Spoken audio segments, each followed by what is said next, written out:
Welcome to Straight Shot Politics. Each episode will bring you in-depth discussion with experts, community leaders, and analysts who will share their insights, experiences, and predictions. From local elections to global diplomacy, we'll provide you with the tools and perspectives you'll need to navigate today's real-world landscape. The views expressed by our guests are their own and do not necessarily reflect those of the hosts, producers, or this podcast. This podcast is an independent production and is not affiliated with, endorsed by, or sponsored by any organization unless explicitly stated. Welcome to Straight Shot Politics. I'm Lisa Chafee. I'm still Josh Cease. Not Michael Nash. Welcome, gentlemen. How are you? Good.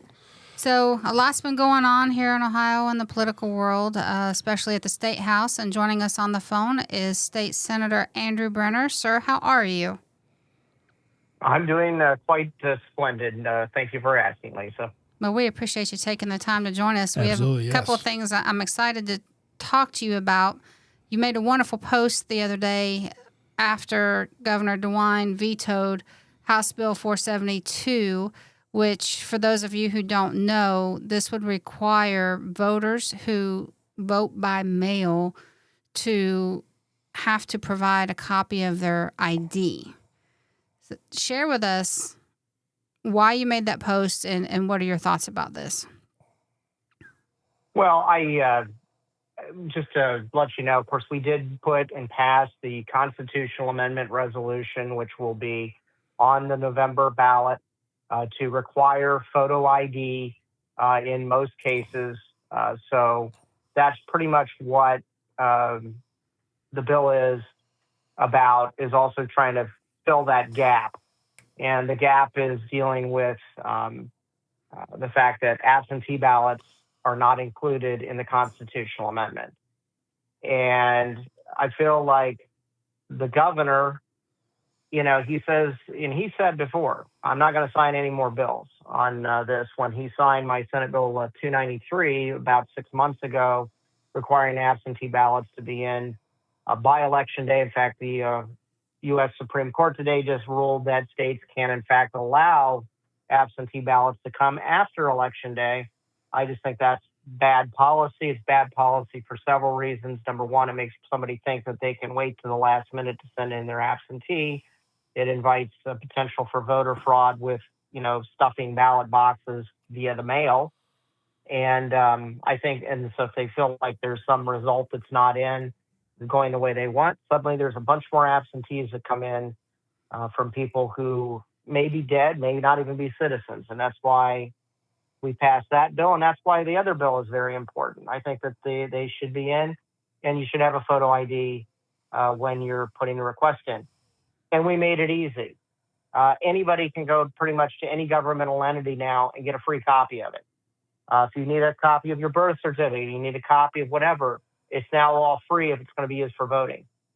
So this idea that, this is a problem, I totally disagree with that. I think we've made that a lot easier in general. And, oh, by the way, we do allow for absentee ballots to come in after Election Day, for UCAVA, which is Uniformed Services and Overseas Absentee Voters, so that theirs can still come in after Election Day as long as they've been sent out through the proper, channels. So I feel like this was needed. I think the governor is being the governor, and he went ahead and he vetoed it. He's a moderate Republican, and I think this is an issue where I don't even know this is moderate. This is just I'm not really sure why he completely vetoed this one, because I think he felt like organizations probably like the AARP and some of those are saying, well, it's going to make it hard for senior citizens to get a copy of their photo ID and send it. Well, this was set up so that it could be done even electronically online. And I'm sorry, most senior citizens have access to the internet and everything else. And I don't think that's going to be an issue. I think most nursing homes have an ability for seniors to be able to make copies, et cetera. So this I think is also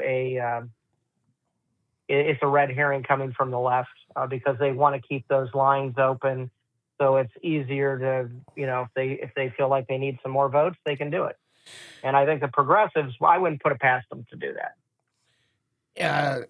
Andy, so with this Supreme Court decision today coming down, basically what we're going to see then is that that effort in Ohio to say you have to have your ballot in by election day is now null and void, is it not? I mean, because doesn't federal law trump in an election any state rules, or is that just still a thing where the states can say this is how we're going to do it? Well, actually, no. In fact, what Amy Coney Barrett and Justice Roberts, I think they wrote in the majority opinion on Watson v. The Republican National Committee. I think Amy Coney Barrett wrote the majority opinion, said that it's up to the states. So if the states write and say that it's okay to have an absentee ballot come in after Election Day, they can do it. But it also said and left open the fact that the federal government could still come back and require them to be in by Election Day, especially for federal races, in which case that would force the states to do what we just did anyway. So I don't think this has any impact at all.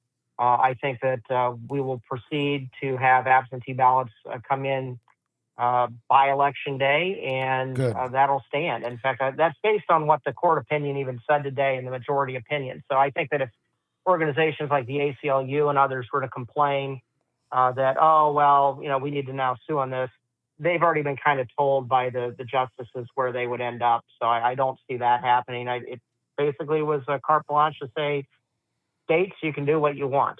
And that's what the majority opinion is. The dissent, though, Alito, they went after the majority saying, no, Election Day said Election Day. It needs to be in by then. That's it. And the four who dissented, which were Thomas, Gorsuch, Kavanaugh, and Alito writing the dissent, they were solid on that.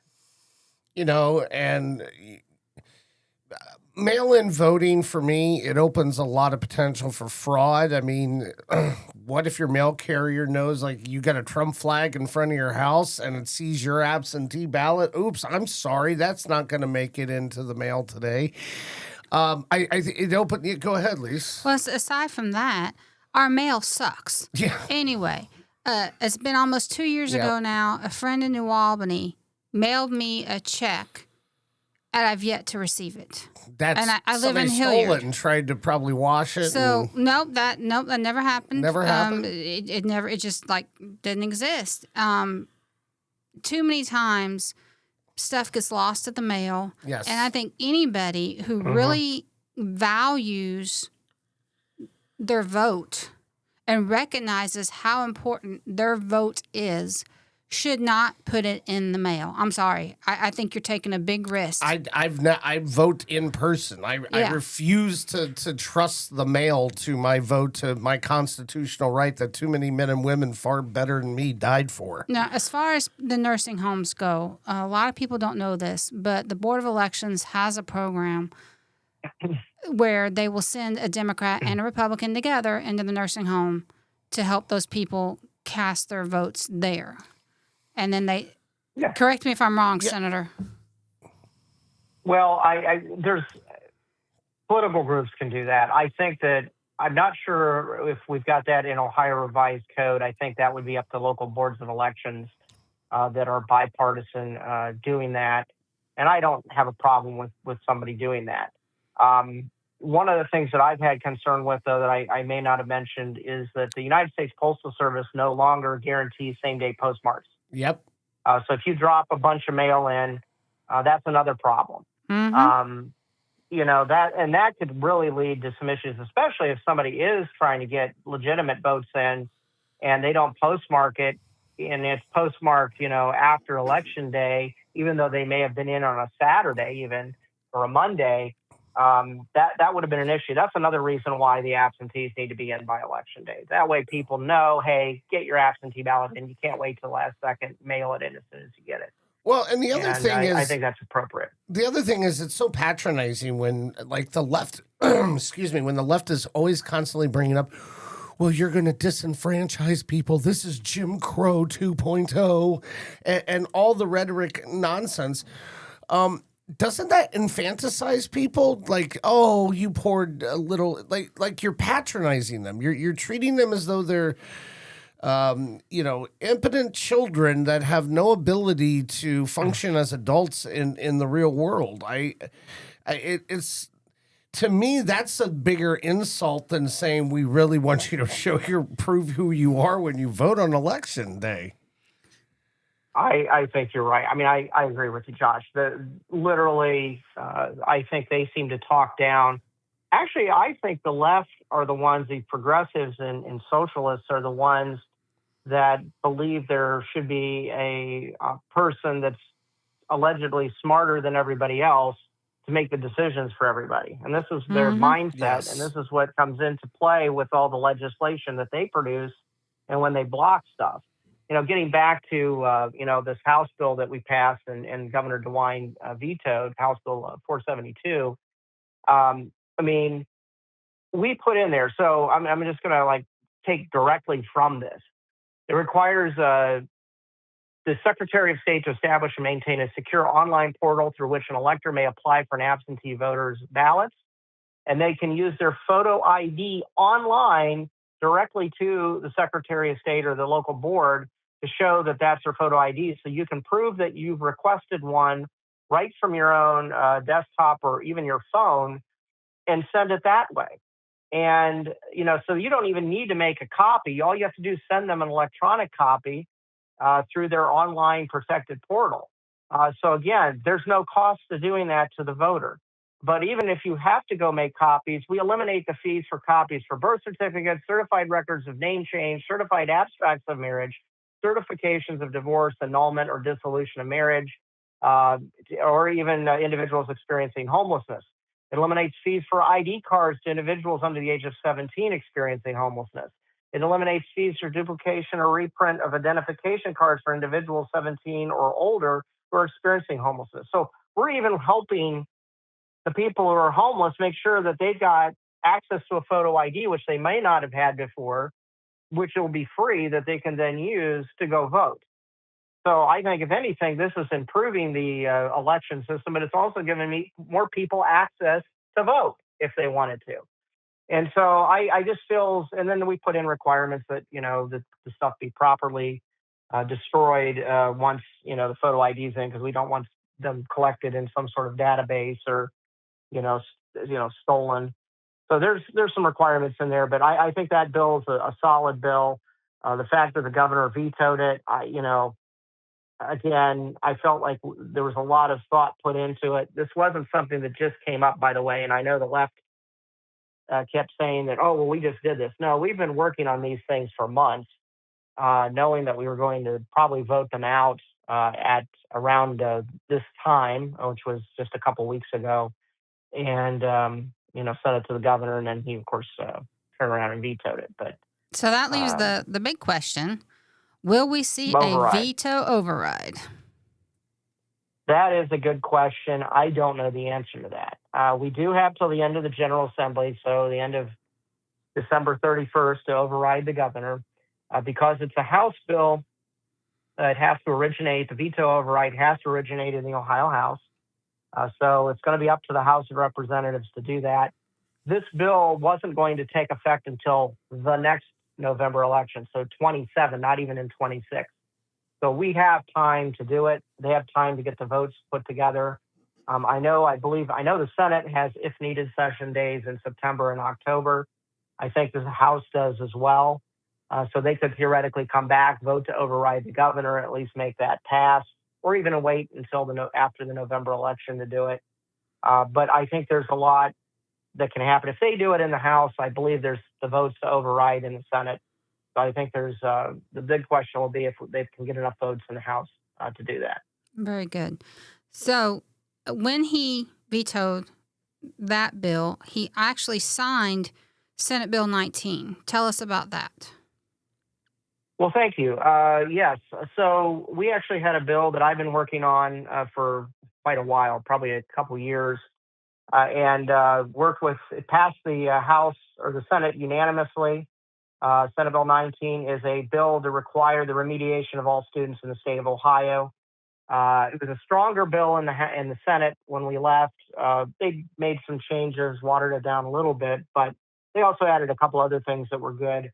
And when you have 500,000 students in Ohio in 2025, over 500,000 failed one of the state standardized tests in math or English or one of the others, I mean, that's appalling. And not just fail, scored limited or basic, and that basically means they scored between 0 and 25% and 25% to 40% or 45%. And then proficient is usually in the 45 to 60% range on a test. So in other words, you have to get 45 or 48% to approximately 60% of the test questions correct on a state standardized test in math and English to pass it and be considered proficient.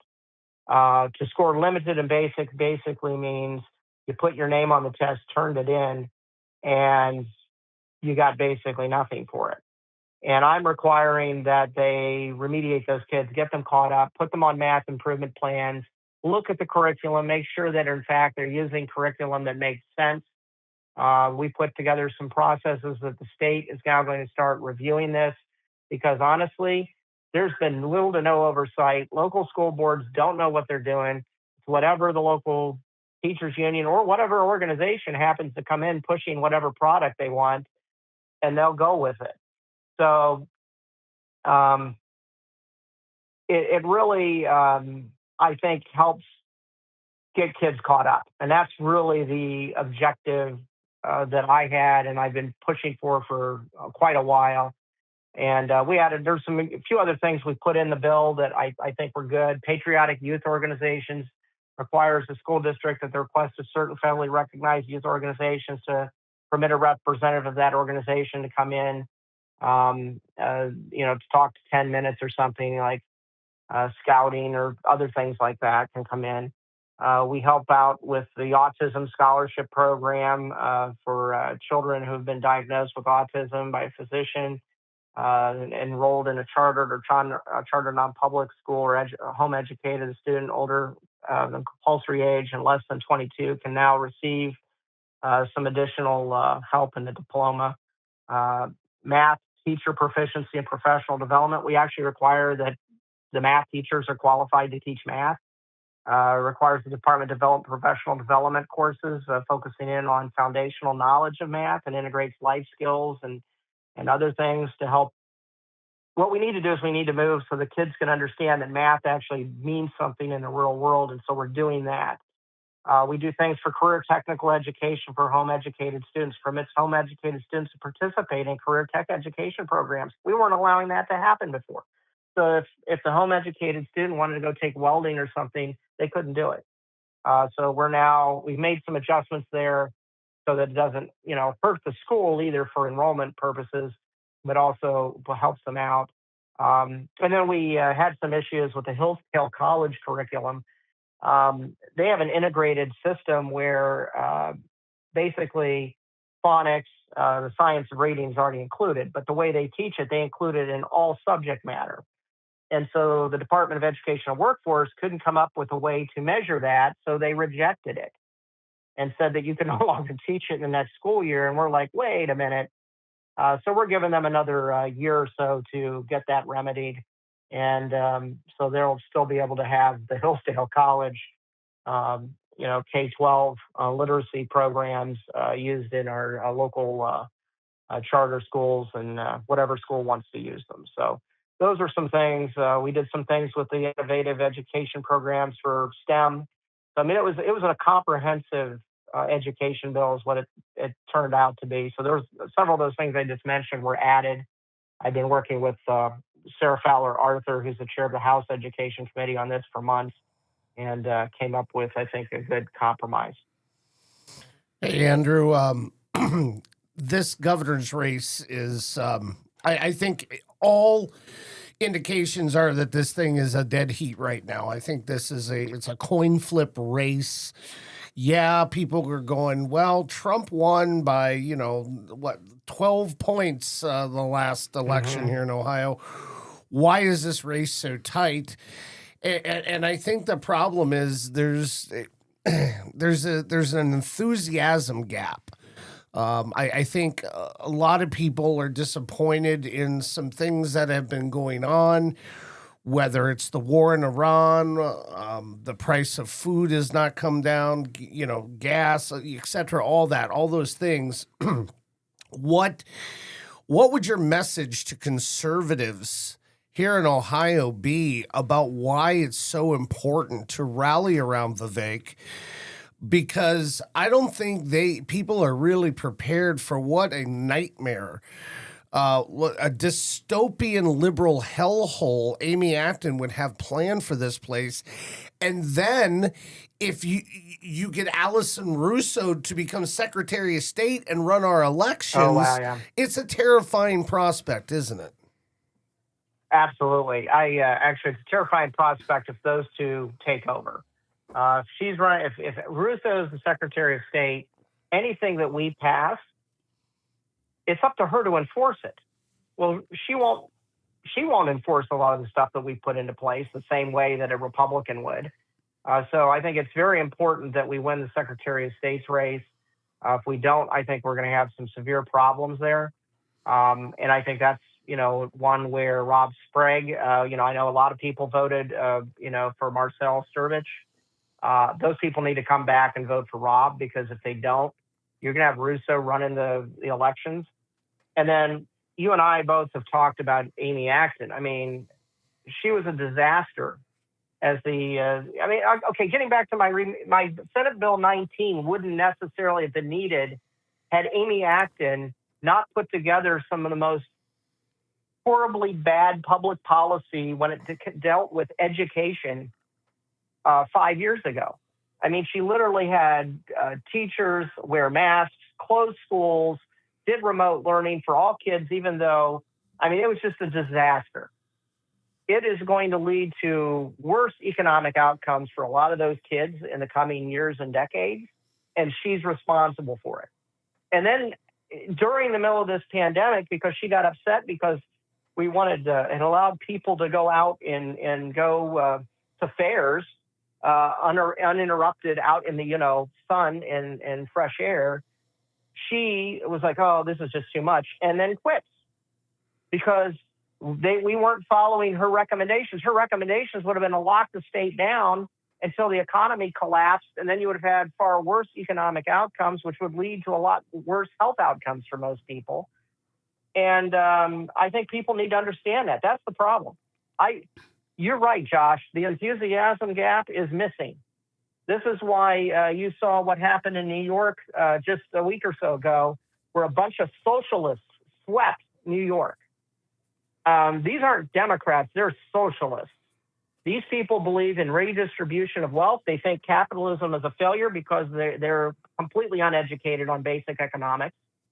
And this is what Amy Acton brings. Again, she was an Obama activist. She was somebody who, I'll tell you, because of her, the Ohio Senate changed our policy that we decided, okay, we're going to have to scrutinize everybody when it comes to appointments by the governor, even if they come from your own party, because she is the example of somebody who was appointed who was completely wrong for the state. But we appointed her based on, talking with her and the fact that Governor DeWine is the one that put her forward. So, those are some things there that I think are a huge problem. I think people need to be reminded of that. They need to be reminded that, this can come back. It can come back with a vengeance. And if she were to win and Russo were to win, or even, God forbid, Sherrod Brown comes back and he wins and the whole ticket goes in, we could see losses in the Ohio House even, or even in Congress that we might not have seen. And that would be just a total disaster. Anything Trump's doing now would be completely reversed in literally 6 months. So that's where we are. I think that we need to get off our, Vivek, he's He's Hindu. He's not Christian. I think I've heard that. He Believe had me, a I've heard George that over the last Soros several months. scholarship. They try to pin him like him and George Soros were buddies hanging out. Well, if they think that he and George Soros are buddies hanging out, then what the heck is Amy Acton? I mean, did she hang out with, The corpse of Joseph Stalin? Yeah. Yeah, exactly. That's exactly. So- Actually, I was going to say that, but I've already gotten in trouble once for comparisons with her. But no, that's exactly right. She is a far left progressive. I think she would adopt any and all socialist planning that she could get a hold of, and would wreck the state of Ohio. Now, it might give the Republicans in the General Assembly some more spine to do something, but I don't want to risk that. Right. I would rather have a little bit of mediocrity than her as governor. That's how messed up she is. And I think your listeners need to understand she will be horribly bad for the state. Vivek, meanwhile, he's talking optimistically about bringing, jobs, lowering taxes, reforming our state agencies, and then raising the education standards, for crying out loud. Those are solid things that we should all want. I mean, he's talking about lowering property taxes. She certainly isn't. She's not talking about lowering any taxes. Well, no, I wouldn't be surprised if we've already seen what happened in Virginia and Seattle. They want to, with the socialist governors, they want to raise taxes even more. Yep. And she will find ways to do it. And we just, this is why I think this is a crucial election. We've got to vote the Republican ticket, and we've got to make sure that the Republicans at the top of the ticket are winning and have enough of a lead because we also need to do things to get our base motivated. Because if they're not now, and it continues to be not as motivated as the Democrats, they will dump, and more Soros money will come dumping into Ohio, which might help the Democrats out marginally in some of these other races. And that would be also potentially catastrophic. So we've got to get our voters out. We've got to get them more enthusiastic. And I think it's, important that people not just remind that Amy would be a disaster, but the contrary is Vivek will carry a lot of very positives. I mean, his running mate is Rob McCauley, the Senate president, very conservative, very much on our side on every issue.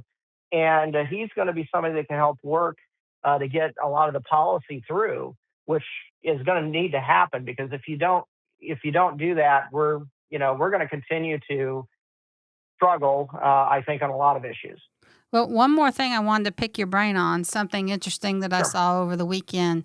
So Heather Hill was running as a Republican for governor, and then her running mate jumped ship. Very dramatic story there. But now we just learned that she is running as a write-in candidate, and her running mate is Patrick Manley. What are your thoughts about that? I had not heard that. Oh, yeah. They posted it over the weekend. Patrick Manley, of all the people, I think he and I have gotten into it on more than one occasion on social media. As have I. I think I may have blocked him at some point. They would be a disaster. I think if anybody votes for them as an alternative ticket because, we can't hold your nose and vote for Vivek Ramaswamy. I mean, if you're that far that way, you need to hold your nose and vote for him. And don't say, then no. If you vote for that ticket, then you're going basically, you might as well give your vote to Amy Acton and go ahead and vote for her, and at least just say, okay, socialism is fine. Because that's what you're going to get. You're going to get more overreach of government, more of shutting businesses down. Small businesses were the ones that were impacted more so than the large businesses. And these were policies that she's pushing. So, yeah, I had not heard that. Yeah, that combo of write-in would be a problem. Now, fortunately, write-ins don't usually amount to much. And I mean, you have to, and her campaign was such a disaster, even in the primary, that I don't even think it got a couple points in the primary. So I don't know that will have a big impact, but I would hope that the voters would say, hey, you've blown it once. You shouldn't be doing this from a standpoint of getting back in the same race, essentially.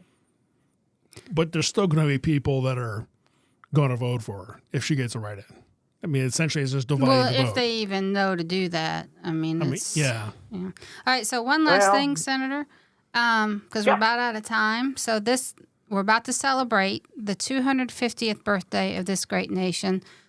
What would you like to say in honor of that? Well, I remember when I was a little kid in 1976, sitting on the curb watching the parade in Sunbury and all the hoopla back then. That was 50 years ago. I was 5 years old. And, I think that we are a fortunate nation. And I think that something that we've noticed with the FIFA World Cup being in the United States, the timing couldn't have been more perfect. Agreed. People from overseas have come to the United States and realized that we're actually a great nation full of great people and things that they couldn't even, the fact that they don't even have air conditioning in Europe. And by the way, their highs over there, yes, they had some very warm temperatures, but 80s, 90s is pretty normal over here. And the fact that it's come out, hundreds of thousands of people die per year in Europe just due to heat, more so than anything else. So I find it's been very fun to watch these Europeans come here, look at the greatness of the United States, knowing that, this is a nation that's been around 250 years without our nation here and doing the things that we as Americans have done, going back to, World War II, going, further back to, help save the world and the things that we've done. I think it's just a great time to be alive. I think it's great to be an American. And I don't think we should have to be ashamed of anything. In fact, I think, our Walmarts and Buc-ee's are good things. They're not bad. And as it turns out, Europeans even realize that our stadiums are far better than theirs. Now, that being said, I think we are fortunate to live in this time. I think we're fortunate that we've got a nation that has stood for free markets, individualism, freedoms, and that we have a constitution designed to protect us against government's tyranny. Most of those other nations don't. They've had to make changes to theirs to kind of emulate us. And I think our freedom is what's kept the rest of the planet free. And I hope that we have another 250 years of continuing to grow and expand freedom throughout the rest of the world. And, all the great Americans who gave their lives defending this country over the last 250 years, going back to the Revolutionary War and our founders. And their vision for our nation, I think, really has been one that has been unmatched in history. And I think that we should all be celebrating. And, these few states that aren't going to the fair on the mall in Washington, D.C., I'm sorry, that's just pettiness. Get over yourselves. You should have gone ahead and send your states there. Get over the pettiness. Let's celebrate America. That's what Trump's been trying to do. And I think that a lot of people, especially on the left, they need to join that and say, look, we are a great nation, but capitalism, free markets, the First Amendment, the Second Amendment, the rest of our amendments, they're protecting us, and they're protecting the rest of the world for that matter. Well, Senator Brenner, I can't thank you enough for taking time out of your busy schedule to join us. Thank you. For those of you listening, you can find us on Facebook, Straight Shot Politics on YouTube. Like us, subscribe, help us spread the word, and remember, it's okay to be a proud American. This has been Straight Shot Politics.